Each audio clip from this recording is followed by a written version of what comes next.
Hi, this is Rosie back with our third video for community partnerships on herbs.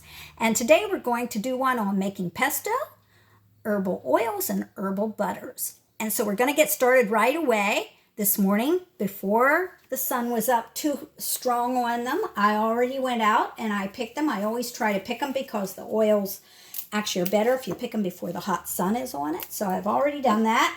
And I have started plucking it off because it calls for 3 cups.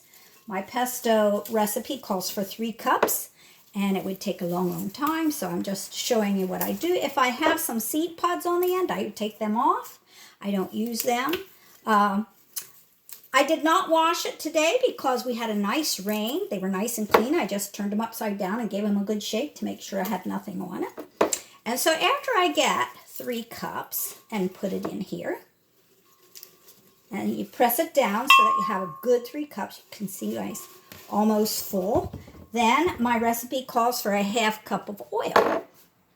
So I will go ahead and put a 1/2 cup of oil. You can use any kind of oil you want. I tend to use mild flavored oils. This is grapeseed oil.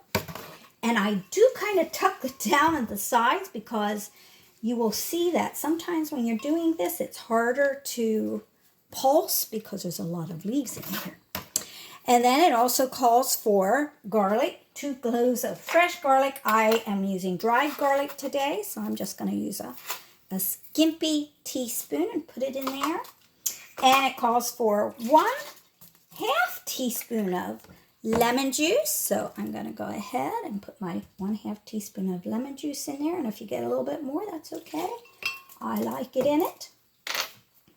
Some people put salt. I don't because I feel like by the time I get the next piece in, the Parmesan cheese, which tends to be a little salty, and it calls for a 1/4 cup. So I get that. Put that in. And I'm pretty well done with what I need to do. So I'm just going to set these things back here. And put my blender lid on.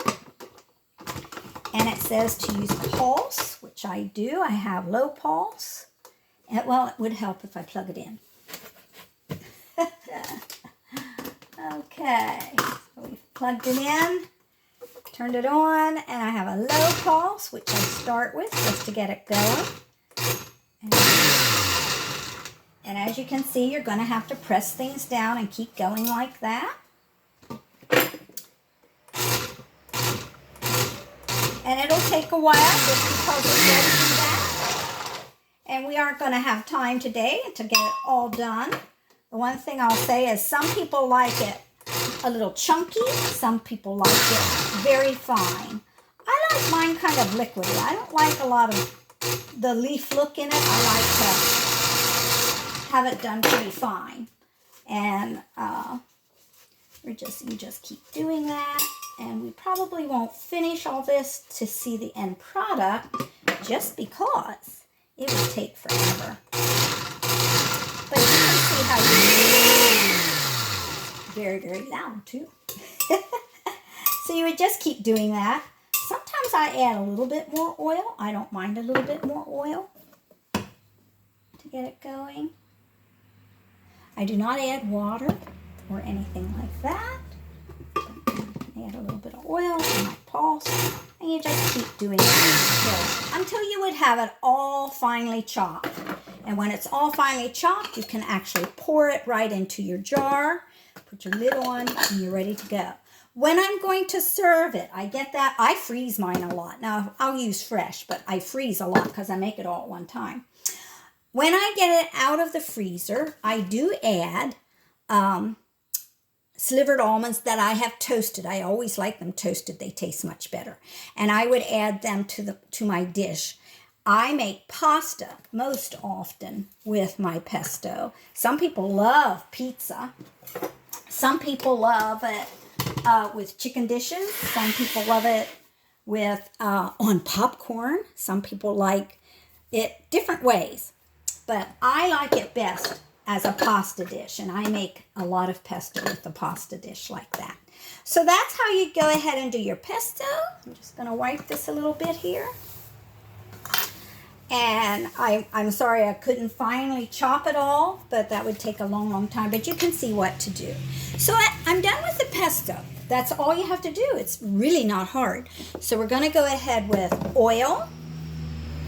And it does tell you, you can use herbal oils for any recipe that you just use oil.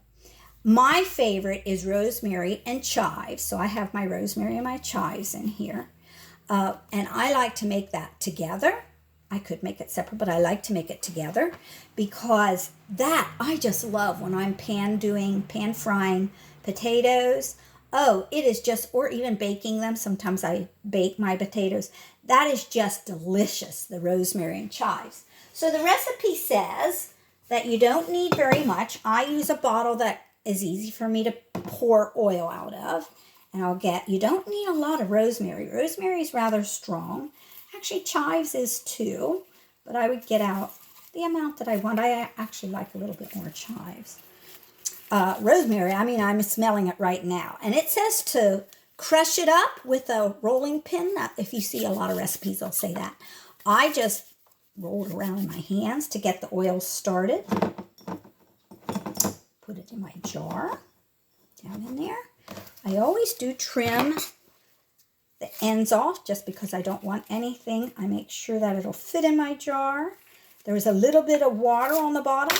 One thing, if you're making oils, you definitely don't want any water whatsoever on your herbs. That just will not do very well. And then it does say to go ahead and put just warm it, don't boil it, just warm your oil and then pour it in your jar. And sometimes I use a scooper, but I think I can get this right in there. I just pour it right in my jar. And then what I'll do is I'll put my lid on, and I put mine in the refrigerator. I keep the leaves in for about 2 days, all of the herbs in there. And then after 2 days, I take it out, and because you don't want to keep them there for a very long time.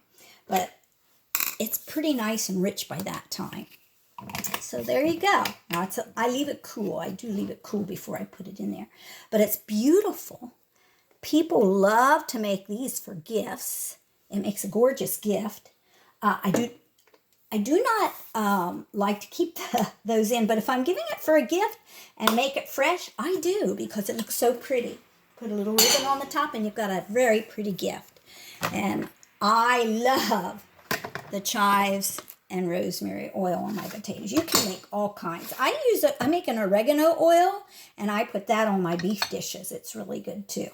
So okay, now we're going to do herb butters. I want to say whether I'm using it for herb butters or oils, the milder herbs, you do not need to worry about using a little bit more. But the stronger herbs, such as a rosemary, you don't want to put too much in there or you're going to have a pretty strong oil. So what if I was putting parsley in, I would have put probably about 3 nice stems of parsley in for my oils. But going on to the butters, I'm going to do dill. You can do fresh. I tend to like to make my butters with dried herbs. I think it tastes really good. And my recipe calls for a half a stick of butter. I'm not going to have quite a half a stick, but it's enough. I like to soften it really good when I'm making my butter so that I can get that to work real well. And this is so simple. I use salted butter. Some folks don't like salted butter. They like to add their own salt, particularly if they're on a diet of sorts, where they have to be a little careful. And then it says to add, depending on the strength of your, put my teaspoon back here, your herb. If it were parsley butter, I would be using probably 3 teaspoons. Dill butter. Dill's not real strong, although I think it has a little bit of a flavor. I will probably use 2 teaspoons. If I were using rosemary, I'd use 1. Okay. And then all you do is stir it up. And what do I use herb butters on? Oh, so many things. Herb butters are just, if you have popcorn, having an herb butter to drizzle over your popcorn is really, really good. Chive butter on a baked potato is delicious. Cilantro or parsley herb butter is really good on corn on the cob. Some people like oregano even on that, but I like the herb butter. Parsley tastes really good on it. And sage butter and rosemary. When I make a rosemary and sage where I mix it together, it is really, really good. If I'm making a chicken dish and I'm making rice, to put that in my rice, it gives it such a good flavor. But my very, very, very, very, very favorite way of using my herb butters is with my homemade bread. And I baked this morning. So I have fresh bread that I just made, and I cut a slice. Again, get my knife, and oh, you talk about something good. Now, normally I would keep this in the refrigerator for about an hour and then get it out to use because it'll make it taste even better. But even like this, can't beat it. It's delicious. It really is. So those are some things. I also have a flyer with all these things on it and some extra recipes. So you can ask me for that handout. My email address is rmassey@cpartnerships.com. It's backwards there. rmassey@cpartnerships.com. And any questions you have, any conversations you'd like to have, this will be posted on the Community Partnerships Facebook page. So ask away. Okay, enjoy your herbs. Enjoy your herbs. They are green, just like they say green leafy vegetables are very, very good for you. These are all green leafy, and they are just so very healthy for you. Enjoy your herbs.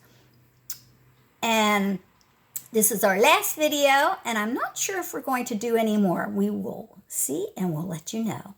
But enjoy those herbs and all the recipes with it. Thank you for joining us.